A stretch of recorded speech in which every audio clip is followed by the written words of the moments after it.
Well, hey there, idiots. Welcome back to Observe, and in today's video, I decided to take a step back from everything that's really heavy and weighty and exhausting to do, like true crime and events going on around the world, and focus some more on a video that many of you have requested repeatedly in the past, and that's that I take a look at various instances of body language reading throughout TV and media, talk about how realistic they are, what they miss, what they get right, things like that. That's all that I want to say about this before we roll this intro here, yeah?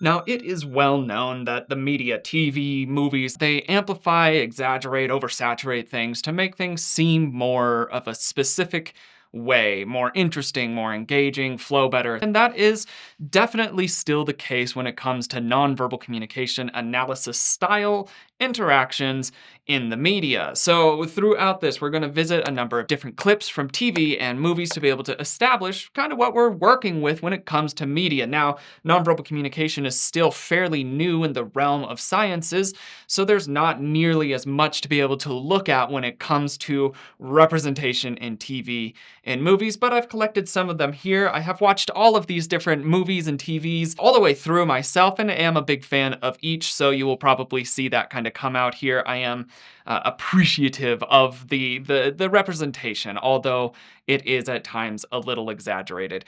Regardless, we're gonna go ahead and dive into this first clip, which is from Lie to Me, and it's actually some of the first scenes of the show that you will see if you watch the show, which if you're interested in this channel and the stuff that I cover here, definitely go and watch any of these series that I'm talking about because it plays off of a little bit of what we talk about here, again, albeit a little bit more dramatized and entertaining. Hope that makes sense. Let's go ahead and just start watching these clips and breaking them down.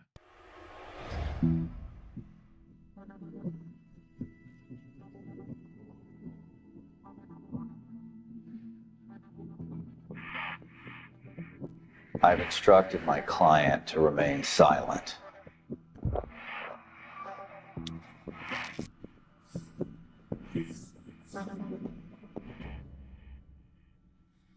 He's not going to talk. Oh, it's okay. That's okay. I don't have much faith in words myself. So this initial little clip that it does here where he's leaning forward and he's watching, this seems to me to be insinuating at the development and gathering of a baseline to be able to understand how this person behaves in general without there being pressure or anything that might be implicative of them that would cause spikes in their nonverbal communication. That being said, this is such a very short, very brief interaction that they're having here that it wouldn't establish a very reliable baseline. So at this point, the main character here, his name's Cal Lightman, he would be relying on the generalities of nonverbal communication in order to be able to establish whether or not the convict is speaking truthfully. So you kind of see him scanning around on the body there, and that is, again, that's a normal part of the analysis process. However, this portion usually, if you're doing a genuine interrogation, it takes much more time and more interaction than just this little clip. So we're already seeing some of these comparisons that can exist in real life, but we haven't even gotten to the analysis portion of things. Statistically speaking, average person tells 3 lies per 10 minutes conversation. And granted, it's just regular people. We haven't studied any people who are planning to firebomb a black church. Could skew differently. That statistic, I haven't been able to actually track that down or verify that as reliable. Now, where that does start to get muddy is where you qualify a lie. It's not as black and white as what you would like it to be. It has a lot of variance between it. Some people will refer to the even concept of manners and etiquette as, on some level, lying. You're presenting something that's not totally genuine or authentic to yourself as a human being. Another example would be the innocent or helpful or beneficial lies. Say somebody gives you a gift for a birthday or any event or anything like that, and you don't really like it.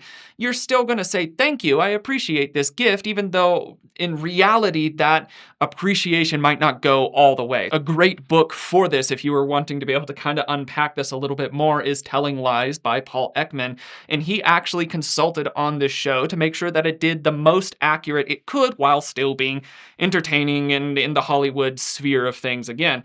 But Telling Lies helps unpack that concept of what lying actually looks like, where those parameters can be found, and how these sorts of numbers of that consistent of lying can be drawn out. Now, in reality, in real life, the studies that were done on a large body of people, including students, but the way that they tracked the lying was, again, self-reporting of the lies. They had to report, oh, I lied XYZ a number of times, and that can become hazy because of the morality and some of the cultural consequences around lying. Chances are people that did report lies were probably lying in those scenarios as well because they felt uncomfortable if they lied a lot.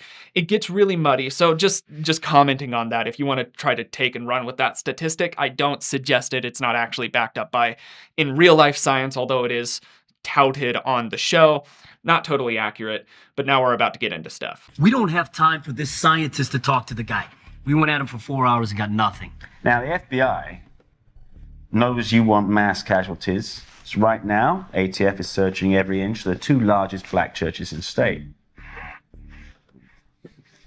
FBI got it wrong. So what Cal's doing in this situation is something that's actually a mentalist technique called fishing. You put out a statement and you wait for some form of feedback with it that can guide you further in the future. Now, this is undressed so much so that it's showing he's asking a question and waiting for the nonverbal feedback from that in order to redirect from there. But if you were in a mentalist show or if you were going to a fake psychic, they would dress that up dramatically and make it something to either sound supernatural or to sound something that's far beyond the level that it actually is in complexity. And so he puts out this statement of a specific area, a specific building that they're looking for, and he's reading to see if there's going to be any reaction from the person that he's analyzing at the time. He does a flash of a smile in there, which is also lightly lopsided, which they don't talk about in the show. But with this resolution, it's pretty difficult to say. And it's also pretty difficult to get these clips onto the internet. If you're watching this, the chances are this video is completely demonetized because it's from different studios and whatnot. So if you would like to support me in making more content like this, go ahead and consider becoming a member to the channel or heading over to Patreon. I will be hopefully this year putting out more content in both of those areas to help justify a little bit of that extra donation, but right now it just kind of makes it to where I can make claimed videos a little bit more possible for you. Don't click away and do those things quite yet. Stay here. Do that later. Well, there's a shocker. Not one of those 2 churches. Maybe you want One of the smaller churches. One of the black suburbs. You know what you're talking about. Don't respond. What do you say ATF starts with Southbridge? No, I'm only kidding. We're going to skip that one.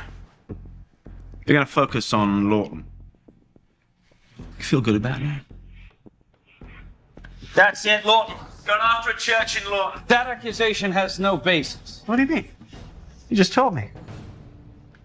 All right, so that's the analysis portion of things, and now this second part is he's going to break it down like I'm about to break it down for you as well. When he starts mentioning the different places, and the convict says, you don't know what you're talking about, afterwards, after leaning forward and saying aggressively, you don't know what you're talking about, you see the little lopsided shrug come in there. That's going to be mentioned here, and that is a genuine nonverbal indicator of a lack of sincerity or confidence in an area. It's not universal. A lot of body language reading is not universal. It's based off of culture, it's based off of context, and it's based off of the individual themselves. When speaking of micro expressions and the representation of emotion across the face, that's dealing with the 7 universal emotions. Now, the 7 universal emotions have been established across cultures across the globe that have not been exposed to media, and even in cases of people who were born completely blind, they still present these emotions in the same way, letting us know that this isn't something that they have visually taken in and adapted. It's something that we're born with. Ergo, the 7 universal emotions. Body language is specific to the individual. 7 universal emotions are universal to everyone albeit there are always exceptions, especially in the realm of various mental conditions, and sometimes neurodiversities can also affect that. Neurodiversities more heavily affect body language reading, the rest of the body, the kinesics of the body, whereas you can kind of rely on those 7 universal emotions with some outliers to go across the board regardless. So those are some of the things to be able to clear up with this. Now let's hear how Cal Lightman breaks down what he's talking about, and we'll talk about it as well. The ATF found a pipe bomb in the church basement in Lawton an hour later. DOD friend of mine said this guy's a total nutjob. But he spent like 3 years in the African jungle with some primitive tribe studying their eyebrows. That's a reference to Paul Ekman. He did go and travel to, again, these remote places to be able to study the movements of people's faces to help establish the existence of the universal emotions themselves. So that's a little reference to that. Cal Lightman, again, is largely based off of Paul Ekman, albeit with a lot more pizzazz and the dramatization that exists in Hollywood. But that is a reference to actual scientific fieldwork that has been done to help establish some of these things. What's his reaction to my statement? Right now, ATF is searching every inch of the 2 largest black churches in the state. Now, what you just saw there was a brief expression of happiness on his face, which he was trying his best to conceal. It lasted for less than 1/5 of a second as what we call a microexpression. Now look at his mouth. The suspect is secretly happy about the locations we are searching, which tells me we have the wrong location. As I was mentioning with that little smile that does flash across his face in a micro-expression is also lightly lopsided. That could push down that possibility of it being contempt. Now, contempt is an asymmetrical smile that reaches the face. It indicates a feeling of moral or intellectual superiority, but it does have activation on both sides of the mouth. So it is a brief smile, a micro-expression of happiness, of perhaps this level of I'm achieving some sort of knowledge over you, but that does, like I said, lead right into contempt, which also is represented there. Well done by the actor who's trying to present these micro-expressions, but it's also rarely so cleanly done. As you can see here, it's a lot of just stagnant movement and then a little teeny tiny move and then stagnant movement. That makes it easier for the general public to watch, but in real life, people don't sit very, very stationary and then flash a little tiny expression and then sit very, very stationary most of the time. A lot of the time there's more movement, there's more context around, so it's a little bit more difficult to decipher when a micro-expression happens like that, but it is still done, and it is even more reliable if you establish a nonverbal baseline to go off of as well. Already we're seeing a decent amount of science in this specific clip that we're working with, but it is still dressed up for Hollywood. Now I tell him of our new plan and... What you're talking about. Classic one-sided shrug. Translation, I have absolutely no confidence in what I just said. The body contradicts the words. He's lying. Yeah. When you accuse a suspect and he acts surprised, is there a way to tell if it's real or if he's just trying to look innocent? Now, that's real surprise. Lasts for less than a second when it comes across the face. But if your suspect is surprised for more than a second, then he's faking it. It's loosely accurate. It's not exactly accurate. It doesn't necessarily last for that specific period of time, especially if a stimulus continues to alter. What it is really reliably referring to are the emotional profiles of things. And I reference these regularly on the channel here. In commonality, emotions follow a profile. They have an onset and a fall off, and it usually lasts a specific duration. If it does stray from that, it can start wavering into this might be play acted or hammed up or forced or altered lightly for the sake of whoever is being interacted with, or if it's a camera, if it's an interviewer, if it's just an instance.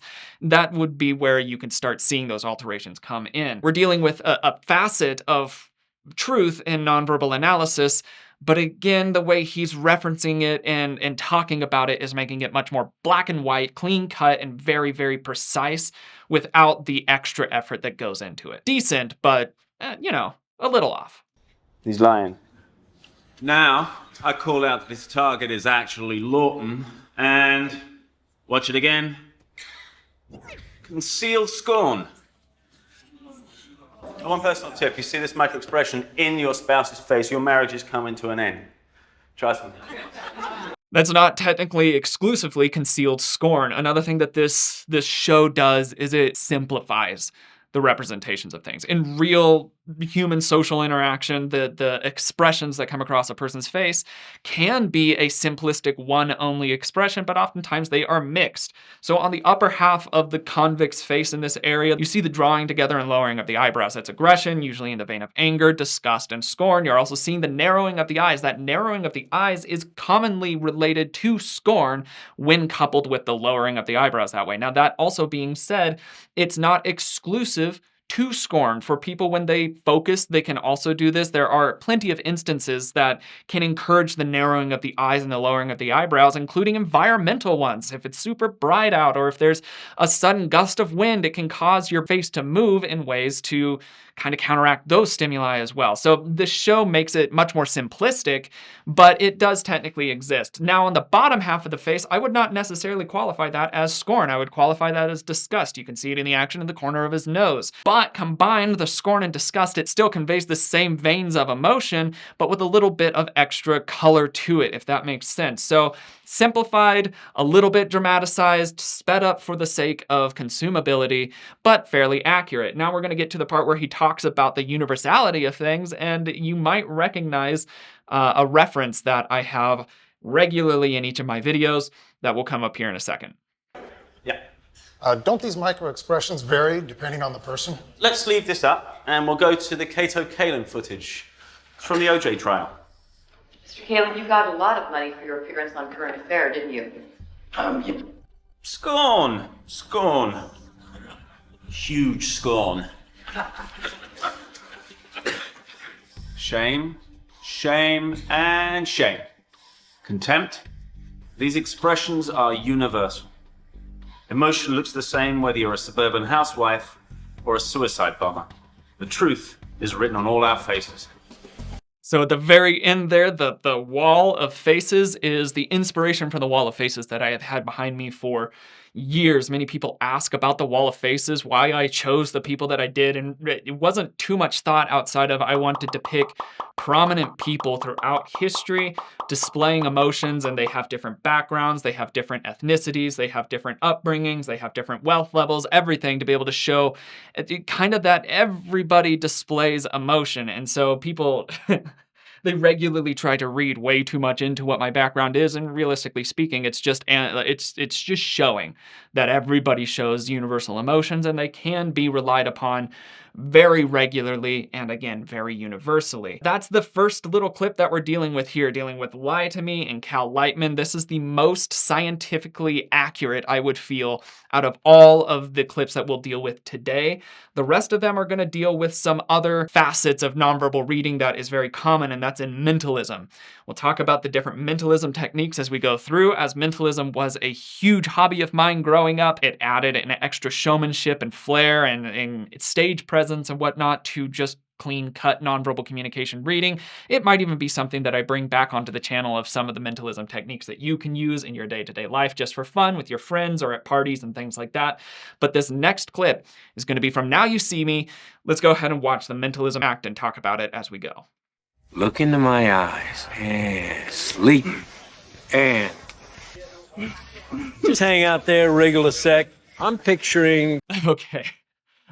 I know we've only watched a couple seconds. I am not a person who knows how to hypnotize people. If you would like to be able to watch a nonverbal analyst here on YouTube that does know how to do this style of mentalism, go and watch the behavioral arts over there with Spidey. He is a fantastic mentalist. Even before I met and interacted with him in the nonverbal analysis spheres, I had watched some videos of his talking about mentalism techniques. He's a fantastic content creator. Go and watch his stuff. I cannot suggest it enough. And he will be able to add some clarity to things like hypnotism, how that works and how that can work in a stage play setting. But now we're going to get to the actual portion of things that we're working with here, where we're going to do a nonverbal analysis, albeit again with a little bit of flair, not only just the Hollywood flair for the movies, but flair done by the person himself to make it seem more astounding. Let's watch. beach, cocktails, Florida? Look, it was a business trip. Maybe the oldest business. You're thinking of a woman's name. A, B, C. Starting off with this, I'm thinking of a beach, Florida. There can be a number of things that can help push you in a specific direction when interacting with somebody. And this has to do with generalities of social behaviors in general. So he pulls out Florida. That would fit better with the age demographic that he's working with. And we see a little flash of surprise when he brings up drinks. And drinks would go hand in hand with a vacation to a beach. A lot of people of that age, if they go to a vacation with the beach, unless there's some sort of other external thing that makes them not want to drink, there will likely be some drinks in there. And so you're working with these generalities, waiting for feedback from him. Now we're going to start digging into something a little bit differently here, and he's going to start doing a mentalism technique where you list a thing. It could be numbers, and in this case it's letters, and waiting for nonverbal feedback to be able to confirm or deny whether or not that was an accurate tell. So let's watch. C, D, E, F, G, H, I, J, Jean, Jane, Janet. Who's Janet? Your sister. No. You weren't away. All right, so through that, you see him rapid firing this. Now, the rapid firing can be very effective in overwhelming a person's ability to conceal various things, control their own nonverbal communication. So as he's going down, you can kind of see a little bit of movement around G, but then he gets to J and you see a substantial movement in the eyebrows there, the lowering and drawing together of the eyebrows. That nonverbal feedback, that's a spike in his nonverbal communication. Technically, that's in the vein of aggression, scorn, anger, frustration, something along those lines. It can also be confusion. And so we're seeing that come in there. So he knows that it's a J sound. And then he starts listing down the common names of J's, and eventually he sees that same brief expression come across the face, letting him know he's got a hook again. So this showmanship, this understanding of how to kind of orchestrate human behavior, all lends to this flurry of what seems to be extraordinary or perhaps supernatural mind-ready style of techniques, but they're not. It's just relying on some nonverbal communication reading and some understandings of how people behave when presented with whatever stimulus they're working with. It's cool to watch. It is a little bit dramatized for the sake of, again, consumable television, but it is something that's based very, very heavily in real-life mentalism techniques. If you would like to watch a real-life mentalist outside of Spidey, go and watch Spidey stuff. Some other good names to be able to go and watch would be, top of the line is Derren Brown. He is one of my biggest inspirations. He's even on the wall behind me. We'll even get to some shots from the show The Mentalist later on, and the show The Mentalist was based on Derren Brown. Another person that I have enjoyed in the mentalism sphere is Lior Suchard. He has a little bit more dramatization in his mentalism, that he touts more of the supernatural side of things, which he doesn't have, no mentalist does, but the way that he does it, it does push a little bit further into that. So it's a little different flavor, but go and watch Mentalists if you're at all interested in this sort of thing. You weren't away on business, you were away on Janet. Okay, now she's gonna get upset, so let's move over here. You want this to go away? Yes. Okay, pull out your wallet. So 200 seem fair? Okay, and sleep. Now, when I snap my fingers, you won't remember any of this. And you, every time you see or even think of Janet, you're gonna picture me naked. And that's not a pretty sight. Yeah. All right, so again, that flash hypnosis like that, Derren Brown knows how to do it very well. Again, I've seen Spidey do it as well. Go and check out the different channels to be able to see how that's done a little bit better. I still have not figured that one out. The mentalism community is hard to break into. So everything that I have done, I have just learned from my own experience or have developed myself. So if you would like to be able to understand a little bit more about those with people with a little bit more experience, check that out. But it is effective in ways like this, not necessarily to the degree that it's showing there, but a pretty fun example in movies about how mentalism and nonverbal communication reading can be used in your day-to-day life. He uses it for kind of like a blackmail situation, but you can use it for much less nefarious means than that. And it can be a very fun party trick, especially if you have any props to go along with it to add some magic into it as well. You can really work some stuff up pretty quickly as long as you're diligent with your study and with your practice. But now we're about to move on to a next clip here, which is going to go on for a bit, and I am all but 1000% positive is going to be claimed. It's from the BBC Sherlock show, and it's dealing with another aspect of nonverbal-ish communication, but a field of mentalism that is regularly called deductionism. We'll talk about that in a second.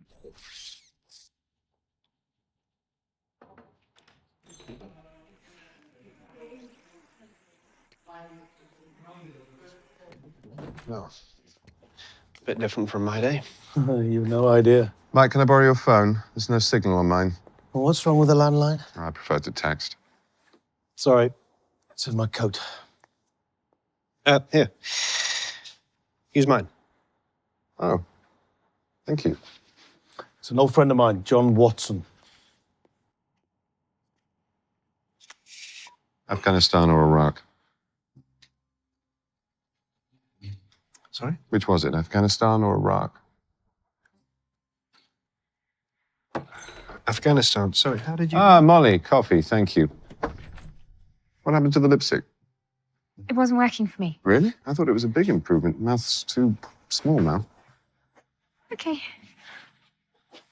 How do you feel about the violin? Obviously, we're not dealing with nonverbal body language communications, but we are dealing with observation and extracting information, guesses realistically, from that information. Now, in Sherlock, it's called a deduction, but it really isn't when you go into like a logic class and look at how that is specifically designated. This is not deduction. You're drawing inferences rather than cold hard. This is the only thing that can happen. And in the shows and in the books, it says once you have eliminated all of the impossibilities, whatever is left has to be the truth by process of elimination. So kind of, but that's not really what's happening here. But growing up, I really appreciated many aspects of it, especially being diagnosed now later with ADHD. Seeing the world and the way that Sherlock presented it made much more sense to me. It was, you see a thing, you were able to kind of conclude a very specific thing. It boxed things up very nicely, put things into packaging that made it consumable for me.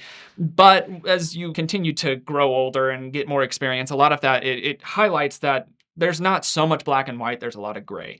So when he comes up here and he's already talking about the Afghanistan or Iraq side of things, it's pulling in, like I said, these elements of a mentalism style called deductionism. We'll actually talk about all of those when we get to the second half where he explains it himself and highlights some of the issues around it, some of the strengths of it, and how it actually had shaped and changed how I perceive the world in general as well. Let's watch. Sorry, what? I play the violin when I'm thinking. Sometimes I don't talk for days on. And would that bother you? Potential flatmates should know the worst about each other. Oh, you told him about me?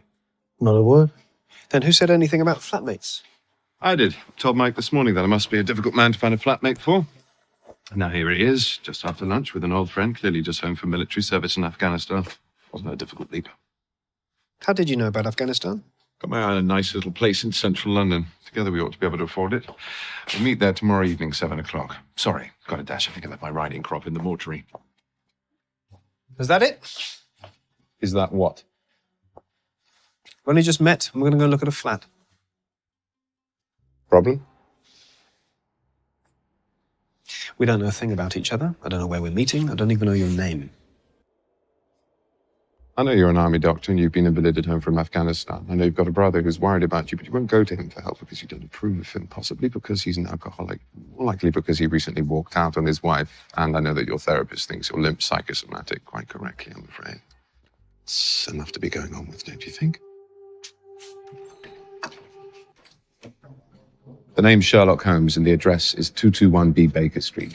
Impressive, right? It seems very impressive. Again, it's a fantastic party trick, as mentalism can be. Now he's gonna break it down, and we'll break down what he's breaking down, talk about kind of the shortcomings, the parts where this was obviously made for Hollywood. Yeah, yeah, let's watch. When I met you for the first time yesterday, I said Afghanistan or Iraq. You looked surprised. Yes, how did you know? I didn't know, I saw. Your haircut, the way you hold yourself says military. Your conversation as you entered the room. A bit different from my day. Said trained at Bath, so army doctor, obvious.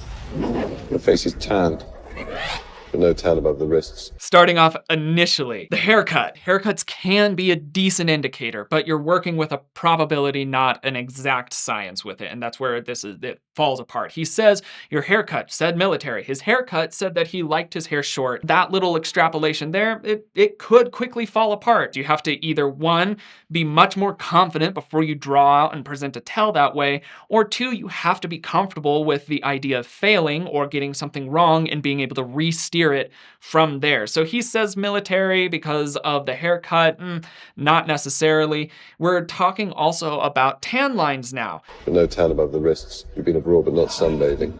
So he's saying he sees the tan lines, but they're down here. His hands are tan, so he wasn't out sunbathing wearing a long sleeve shirt, so that kind of backs up this military side of things in the sun. Possibly. Another really large probability is that it's just a short-haired person with long sleeve tan lines because he likes to wear long sleeves, and it has nothing to do with military. Again, it's still a guess. It's an educated guess, and it's a guess with a lot of flair, but it is still just a guess. Now we're talking about the limp side of things. Your limp's really bad when you walk, but you don't ask for a chair when you stand, like you've forgotten about it.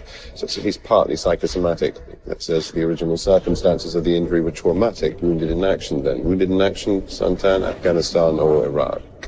Some of these are nonverbal, where he's saying you limp while you're moving, but when you're standing still, you seem to kind of fade away from that needing for a limp. You also don't ask for a chair. If your leg was legitimately hurting that way, then, you would ask for a chair. Maybe, possibly, that does make some sense. And then it gets around to the portion where he's saying that it's psychosomatic, it fades in and out like that, so it's likely a traumatic injury, aka war. Okay, but that's not the only time that you can get a psychosomatic injury. Sure, trauma can inspire it, but trauma doesn't exclusively come from a war. There are enough other possibilities that it's not an exact science. You have to be able to lean into the theatrics of things to be able to sell this a lot more reasonably. Now we're about to start breaking down another portion of this, highlighting some of these issues. You said I had a therapist. Got a psychosomatic limp, of course you've got a therapist.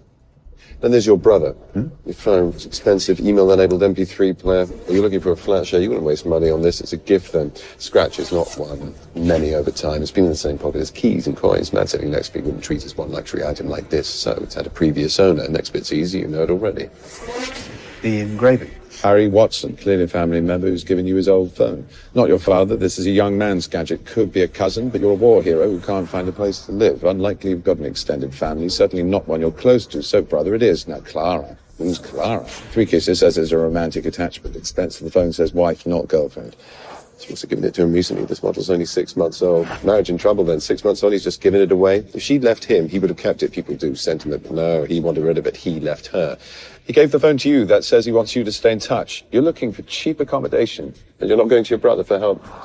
It says you've got problems with him. Maybe you liked his wife. Maybe you don't like his drinking. How can you possibly know about the drinking? Shot in the dark. Good one, though.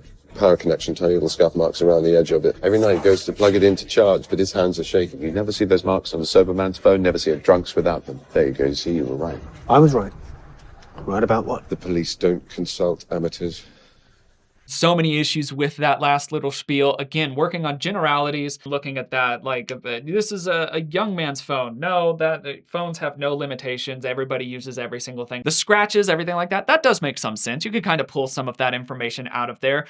It also is the possibility that like John doesn't take care of his phones very well. Engraving side of things, it also turns out that the Harry Watson is John's sister, not brother, and Sherlock says, there's always something wrong with it, which also pushes you down that mindset of it's not an exact science. It's not deduction. It's inferences. I love the line with the shot in the dark with the drinking and saying like, oh, you never see a sober man's phone with scratches around the port, but you always see it around a drunk's, and that's just simply not the case. It ended up being correct for the show. It's not necessarily how that works in real life, again, with enough flair, enough showmanship, and a few other techniques to be able to help kind of solidify some of these guesses. It can become something that seems extraordinary and very cool to look at. If you'd like to be able to watch a deductionist actually function, go and watch Ben Cardle. He is a UK deductionist. He has kind of made a career out of showcasing Sherlock-style inferences in a very entertaining way. I'll link all of these people in the description of this video so you can go and watch all of them. He is quite cool to watch, and he brings a lot of realism to his interactions, to his mentalism shows. He also wrote a book called Monographs. It helps you with a little bit of that understanding of how to work with these generalities. So if you would like to go and check him out, I do suggest going and doing that. Now we're about to get into the show that was perhaps the most inspirational for me growing up, especially in setting up this channel, and it is The Mentalist with Patrick Jane. There are a couple different clips that we're going to be working through here. We'll break down what we see, talk about the techniques, and then we'll wrap up the video. Not gonna let you guys come in and mess up our investigation until that person has been identified and arrested. You got me? Fine. Where is he going? Can I have your attention, please? Thank you. There are these things called micro expressions. They are what shows on your face when you feel something. They're automatic. You can't control them. So When I tell you that Jeremy Geist was an FBI agent working undercover, everyone, yes, there they are, showed a brief expression of surprise. What the hell? His was bigger than most. But when I tell you that Jeremy Geist was investigating a... So with that, unfortunately, the camera does not show the micro expressions of surprise that come across people's faces in that time. It's focusing on Patrick himself. But what he's talking about with it, I mean, yeah, that's micro expressions. They only come on for a very small fraction of a second, fade off pretty quickly. They are a reliable indicator of your subconscious emotional state. So now let's go ahead and continue this part. Investigating a gang selling illegal firearms out of this bar, only one person will show fear. The person who is afraid of being caught. And that person is... It's you, Tish. What? It's literally on your face. There is your salesman. The expression of fear across her face. The things that I was able to see, her eyebrows are lightly turned upwards on the inside and her eyes are fairly open. That's the most that I can get to as far as fear represented across her face. And I think the show is probably trying to imply that she showed that a little bit more prevalently at another time, but those are the two indicators there, and they stand out from the rest of the group. The rest of the group kind of has this expression of confusion, focus. She has that ever so slight tinge of fear. And so with that, that would be enough as a mentalist, a person who is into the showmanship side of things and likes to kind of ham up that drama a bit. That is enough for them to be able to start behaving more confidently towards that. Some things that he did do within that to help inspire this was, again, the shock factor that we even saw from Now You See Me of intensifying certain aspects of things. He gave away a certain crucial piece of information that was surprising to everybody, including the agent, and this disrupts their psychological mindset at that time. Now they're focusing on these different aspects rather than trying to focus on controlling their own body and how they present. And then Patrick continues on with the rest of his stuff and he's, again, fishing. He's throwing out information and watching for people who bite. And she's the only one who bit on that instance. That's a very dramatized version of a nonverbal read. It's very quick, very short. He didn't do any baseline establishing. So a lot of this is working off of probability, not actual exact science. It's very fun, but it is an art. It's not a science. And so now we're about to get to a second deal here, and then we'll wrap up. I got nothing to say. Why were you going to murder him?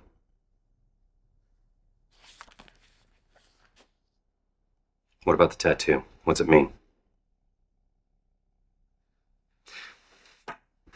You're not a big talker. I get it. Loose lips and chips and all that. The bad news is you have a lousy poker face. So we're going to play a little game of show and tell. I'm going to tell you something, and you're going to show me with your face whether I'm right or not. That sound fun? You ever steal anything? Did you ever cheat on your girlfriend? Hit her? You like causing pain? I never hit a woman in my life. You belong to a secret organization of cops and other government officials. Yes. He's set the premise, he's setting the stage, and this is also psychologically priming the person that he's talking to be a little bit less in control of what they're doing. He's throwing out some red herrings, he's throwing out some other details, he's gathering information as he does it. So he starts in, man's all closed up and ready to go, and as he starts the questioning, he settles into, he's reposturing into his new position. That initial shift is because the role of the conversation has changed. This happens all the time, everywhere. You'll see reposturing happen from everyone, and it can sometimes be explained away of like, oh, maybe they're just uncomfortable, they've been sitting in the same position for a while and they want to move around. Sometimes, if you watch, you can almost guaranteed tell when there is a role switch or a tone switch in a conversation, even when a scene is muted, due to this reposturing. A person will reposture if the tone of the conversation changes. They will reposture, especially if they're going to switch from the role of listening to the role of speaking. That will be another area of reposturing. You can even see reposturing as people are introduced into various scenarios, like say you're interacting with somebody and then somebody comes into the room and you see the other person reposture. Pay attention to reposturing. It is indicative of a change of role in the social interaction that's happening there. When Patrick is talking about, what about this and this and this and this? You know, did you ever do this? Do you appreciate pain? Did you ever hit your girlfriend? He's watching to see how the guy reacts. And so during that time, there's not a lot of nonverbal movement that that would push in any direction. This is just gathering some information. However, it gets to the point of he locks in and he leans forward a little bit and he's, I never hit a woman, that sort of thing. It's delivered confidently. There's no stutters or stammers. We're not seeing any micro expressions of anything else come across the face. If you saw something perhaps like a bit of disgust or a contempt smile come in there, you would want to continue picking at that, but none of that really happened. It's just confident delivery.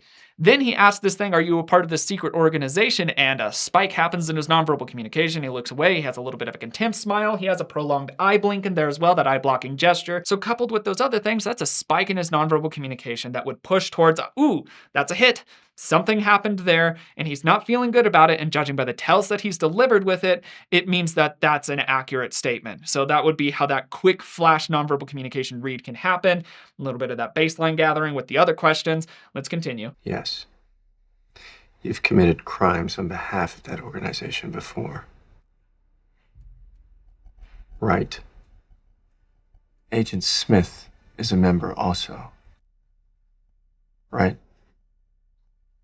The organization sent you to the doctor's office to kill him. Right. CBI Director Gail Bertram is also a member. You don't know. Too low on the totem pole, huh? Agent Reed Smith is Red John. Don't know. Gail Bertram's Red John. Don't know. This is so fun to watch. As he's going through, I believe the tell that Patrick is picking up on mostly is the eye direction as he's asking. Now, I do not use directional eye cues. They cannot be established universally. They can be used on an individual basis, especially if you establish a baseline, which for those of you that do not know, directional eye cues is the concept of you look in a specific direction in your field of view to tell if you're remembering a real actual memory, be it auditory, visual, sensory, or if it's a fabricated side of things, or if it's an internal monologue. That can exist. And on some levels, there are some generalities that encourage that. It is not universal though. It can change from individual to individual. So he's not using that from what I can tell either, but every time that he says something that is true, you see a diversion of gaze. This would be an individual situation as well though. That's not a universal emotion thing. Just because somebody breaks eye contact when you say something, that does not mean that they're lying or trying to hide or cover up something. That would be just this individual case. You have to establish it individually before you rely on it in this sort of scenario. Then the portions where he comes around to the you don't knows, you see the narrowing of the eyes. Now that narrowing of the eyes, it's focus, and it can be related again to the universal emotion of scorn or frustration. That could be confusion when that comes in there, if that, I'm not sure. Not sure on that kind of thing. So maybe that's what he's pulling from that. That happens repeatedly, and even on the last one where you could tell the guy's trying to like look away and not be red to filth like he's being, even still, he does a little narrowing of the eyes before he looks away. And so again, that indicator of I'm not really sure how to handle this. I don't actually know this information. Let's wrap this up. A tattoo on your shoulder is the membership sign. I don't know what you're talking about. Right again. There's a password too, something you say as a greeting or a distress signal. Tiger, tiger. Get out of my head. And there we are. So again, you saw those last two hits that Patrick got. The lookaways, I think that's the tell that we're being told as the audience to rely on for him. And so that's it. Those are some of the nonverbal communication reading examples that I have throughout TV and media that I have at least come across myself.